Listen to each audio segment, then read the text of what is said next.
Welcome to Voice of Stories. Discover tales that inspire, captivate, and bring words to life. Subscribe for unforgettable stories. Scene. Emily's bedroom. Morning. The morning sun cast a soft golden light through the pink curtains of 5-year-old Emily's bedroom.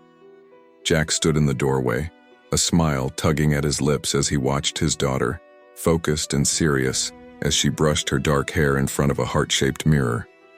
"Almost ready, pumpkin?" Jack asked. Emily met his eyes in the reflection, her expression thoughtful. "Just about, Daddy. I want to look my best." Jack chuckled softly. "That's my Emily," he thought. Always so determined, so focused. Her preschool teacher, Mrs. Allen, often mentioned how Emily seemed wise beyond her years. "Did you know that Lily started reading chapter books?" Emily continued, her voice full of excitement. "I think I'd like to try one too." Jack raised an eyebrow. "Is that so? Well, we can stop by the library after school and pick one out. How does that sound?" Emily's face lit up. "I'd love that. Thank you, Daddy." She rushed over and wrapped her little arms around his waist. Jack felt his heart swell. "You're welcome, pumpkin." Downstairs, he could hear Sarah bustling around in the kitchen preparing breakfast.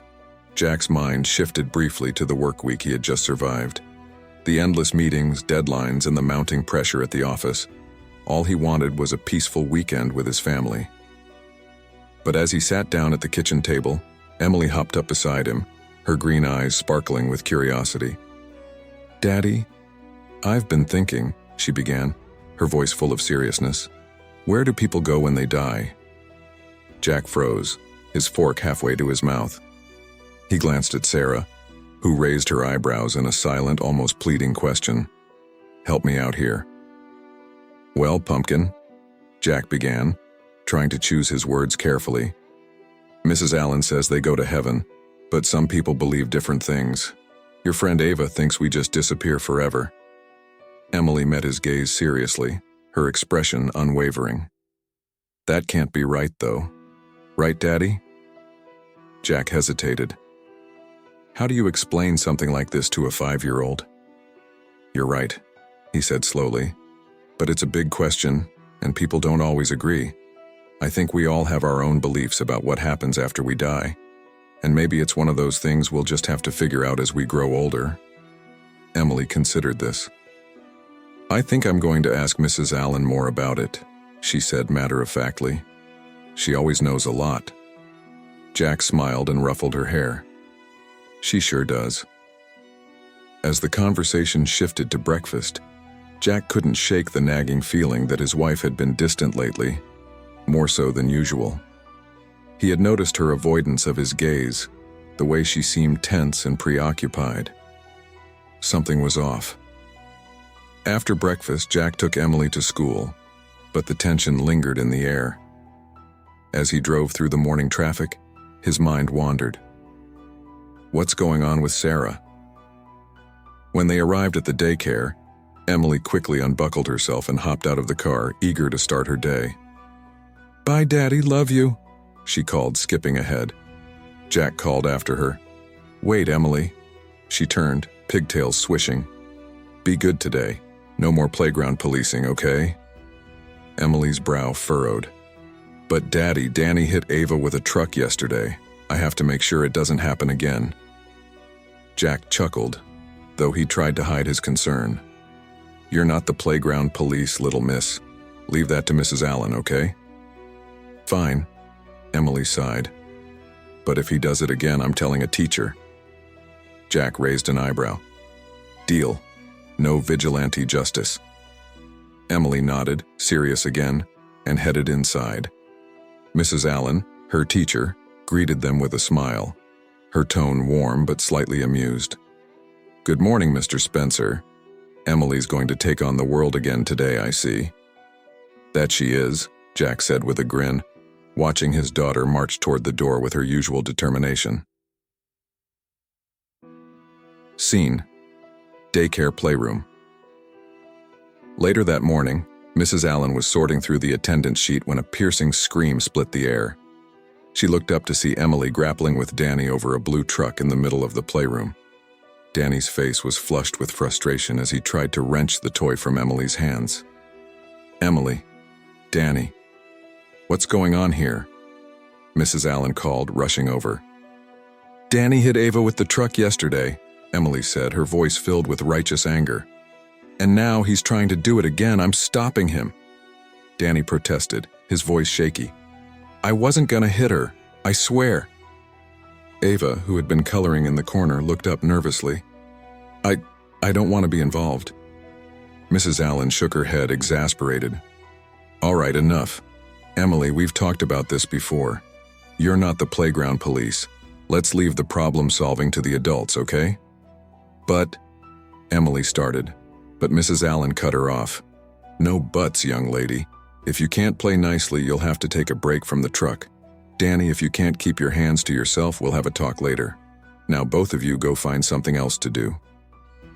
As Mrs. Allen reached for the truck, Danny suddenly swung it, smacking Emily's hand hard. Emily recoiled, knocking the truck back into her own face. Blood began to trickle from her nose. Oh my goodness, Emily. Are you okay? Mrs. Allen exclaimed, grabbing tissues to stem the bleeding. Emily winced, her lip trembling. Is it broken? Am I going to look ugly? Mrs. Allen's heart ached. Sweetheart, no, it's not broken. You'll be just fine. Let's get you to the nurse, okay? Scene. Outside the daycare, later. That day, Sarah pulled into the daycare parking lot, her knuckles white on the steering wheel. She'd had a rough day and her stomach churned with unease. But as she spotted Emily playing on the swings, she felt a brief flicker of relief. Hi, sweetie, Sarah called as she approached. Emily looked up and smiled, but then Sarah noticed the gauze on her daughter's nose. What happened? Danny hit me with a truck, Emily said, matter of fact. But I'm okay. The new nurse fixed me up. Sarah's heart sank, but she forced a smile. I'm so sorry, honey. We'll have a talk with Mrs. Allen about Danny's behavior. Just then, Mrs. Allen approached, her expression unusually serious. Mrs. Spencer, could I speak with you for a moment?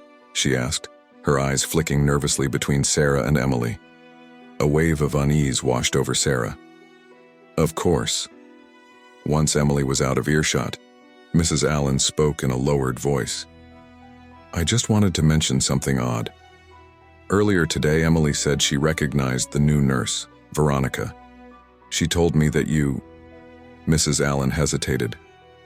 She said you had a picture of Veronica in your wallet, that you looked at it when you thought no one was paying attention. Sarah stared at her, dumbfounded. What? That's ridiculous. Jack doesn't even know her. Mrs. Allen nodded, clearly uncomfortable. I thought it was just a mix-up or her imagination, but she was so sure. I just thought you should know. Sarah's heart began to pound, a cold shiver creeping down her spine. I'm sure it's nothing, she said quickly, masking the unease growing inside her. Kids have wild imaginations. But as Sarah turned toward the playground, she spotted Veronica, the new nurse, leaving the building. Emily's voice cut through her thoughts. Mommy, that's Veronica, the nurse I was telling you about. Sarah's gaze was drawn to the young woman in the bright scrubs. She was young, vibrant, and undeniably beautiful. Of course she is, Sarah thought bitterly, her stomach turning. The kind of woman Jack would find interesting. Mommy? Emily's voice snapped her back to the present. Can we go home now? I'm hungry. With a forced smile, Sarah nodded. Of course, sweetie. As they made their way to the car, Sarah's mind spun with 1,000 thoughts. Was it just a misunderstanding? Or was there something more to this? Scene: Jack's office. Later. That night, Jack sat at his desk, staring blankly at the mess of papers from a meeting earlier that day. The weight of the events that had unfolded so quickly pressed heavily on him. Suddenly, he heard a knock at the door. He stood up quickly, surprised to see Mrs. Allen standing in the hallway. Mr. Spencer, she said, her voice low. "I need to speak with you. It's about your daughter." Jack's heart sank. He had no idea what was coming next, but it couldn't be good. Scene: Mrs. Allen's office. Moments later, Mrs. Allen's eyes widened with shock. "Oh my, Mr. Spencer. I'm so sorry," she said, her voice trembling with disbelief. "When Emily mentioned it yesterday, I never could have imagined." Jack ran a hand over his jaw, his mind racing. "I need to talk to Veronica. I have to clear this up or it'll destroy my family." "Of course," Mrs. Allen said quickly, standing up. "Let me just have Miss Johnson watch the children, and I'll take you to her office." Poor thing must be just as confused. Minutes later, Jack found himself standing in a bright, cheerful nurse's office. Veronica sat behind her desk, looking uneasy, clearly sensing the tension in the room. "Mr. Spencer," she said carefully, "how can I help you?" Jack took a deep breath, forcing his anxiety to settle. "Veronica, I'm sorry to barge in like this, but I need to understand what's going on. My daughter seems to think I have a secret photo of you, and now my wife is threatening to leave me over it." Veronica's brow furrowed. "A picture of me? But that's impossible. We've never even met." "I know," Jack said, his voice tinged with desperation. "Believe me, I'm just as confused as you are. Emily swears I have your photo in my wallet, but it's just not true. The only pictures I carry are of Sarah and Emily." He reached into his back pocket and pulled out his worn leather wallet.